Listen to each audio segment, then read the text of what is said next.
ಬಾಲರಾಮ ಮಂದಿರ ಬಲು ಸುಂದರ ವಿಶೇಷ ಕಾರ್ಯಕ್ರಮಕ್ಕೆ ಸ್ವಾಗತ. ನಾನು ವಿಜಯಲಕ್ಷ್ಮಿ. ಅದು 500 ವರ್ಷದ ಹೋರಾಟಕ್ಕೆ ಸಿಕ್ಕ ಫಲ.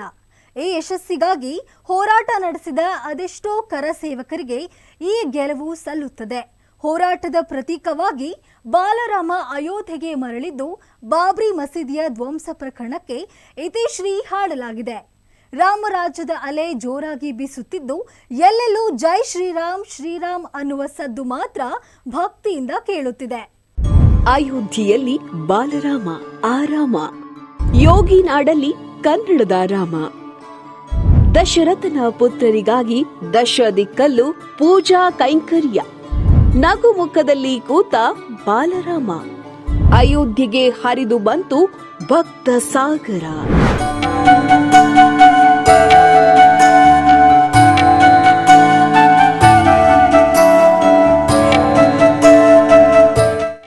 ವರ್ಷಗಳ ದೀರ್ಘ ತಪಸ್ಸಿಗೆ ಸಂದ ಫಲವಿದು. ದಶರಥ ಪುತ್ರನಿಗಾಗಿ ದಶ ದಿಕ್ಕಲ್ಲೂ ಜಪ ಪೂಜಾ ಕೈಂಕರ್ಯ ಜೋರಾಗಿತ್ತು. ಈ ಅಮೋಘ ಮಂದಿರದ ಸೌಂದರ್ಯ ಕಾಣಲು ಕಣ್ಣೆರಡು ಸಾಲದು.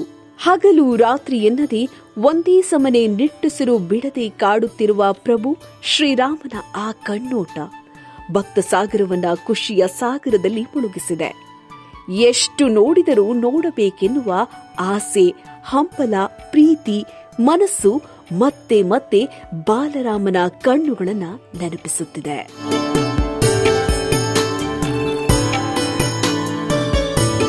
ಕಲ್ಲುಗಳಿಂದ ಸಿದ್ಧಗೊಂಡಿರುವ ಅಯೋಧ್ಯ ಮಂದಿರ ನೋಡುಗರಿಂದ ಕೈ ಬೀಸಿ ಕರೆಯುತ್ತಿದೆ. ಒಳಾಂಗಣ ನೋಟವಂತೂ ಅದ್ಭುತ, ಅತ್ಯದ್ಭುತ. ಒಳಾಂಗಣದ ಒಂದೊಂದು ಕಂಬಗಳು ರಾಮಾಯಣದ ಒಂದೊಂದು ಕಥೆಗಳನ್ನ ಹೇಳ್ತಾ ಇವೆ. ಬಲು ಸ್ಪಷ್ಟವಾಗಿ ಕೆತ್ತನೆಗೊಂಡಿರುವ ಬಾಲರಾಮನ ಮಂದಿರ ಭಕ್ತಾದಿ ಪಡೆಯನ್ನ ದೈವ ಪೂರಕವಾಗಿ ಆಹ್ವಾನಿಸುವಂತೆ ಕಾಣ್ತಾ ಇದೆ. ಪ್ರತಿಯೊಂದು ಗೋಡೆಯು ದೇವಾನು ದೇವತೆಗಳ ಕೆತ್ತನೆಯಿಂದ ಕೂಡಿದ್ದು ಸ್ವರ್ಗದಲ್ಲಿ ಇದ್ದಂತೆ ಭಾಸವಾಗುತ್ತೆ.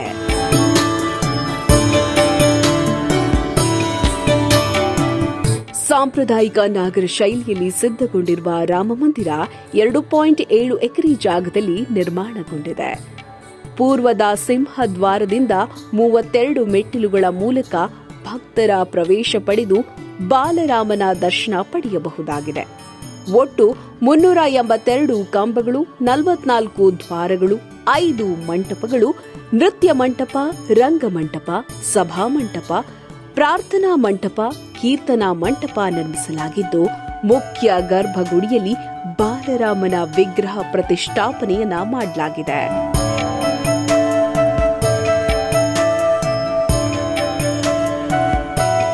ಗರ್ಭಗುಡಿಯಲ್ಲಿ ಪ್ರತಿಷ್ಠಾಪನೆಗೊಂಡಿರುವ ಬಾಲರಾಮನನ್ನ ಕಾಣಬೇಕಾದ್ರೆ 5 ಬಂಗಾರದ ಬಾಗಿಲುಗಳನ್ನು ದಾಟಿ ಭಕ್ತರು ಹೋಗಬೇಕಾಗುತ್ತೆ.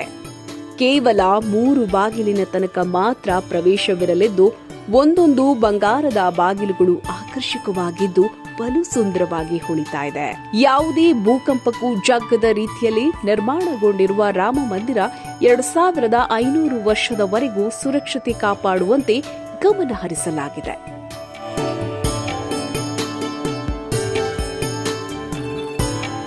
ರಾಮನ ಕೊರಳಲ್ಲಿರುವ ಒಡವೆಗಳ ಬೆಲೆ ಎಷ್ಟು? ರಾಮನ ಕಿರೀಟದ ನಿಜವಾದ ಬೆಲೆ ಎಷ್ಟು ಗೊತ್ತಾ? ಸೊಂಟದ ಡಾಬು, ಖಡ್ಗದ ಬೆಲೆ ಎಷ್ಟು?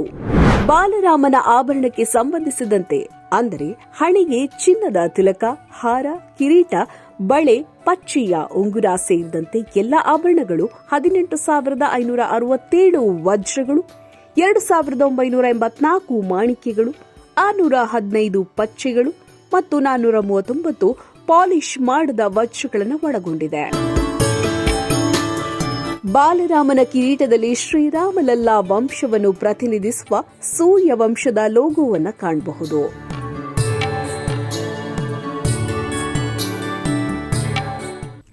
ನೋಡಿದ್ರಲ್ಲ, ಸತ್ಯದ ಹೋರಾಟಕ್ಕೆ ಪ್ರತಿಫಲ ಸಿಕ್ಕೇ ಸಿಗುತ್ತದೆ ಎಂಬುದಕ್ಕೆ ಅಯೋಧ್ಯೆ ಪ್ರಕರಣವೇ ಸಾಕ್ಷಿ.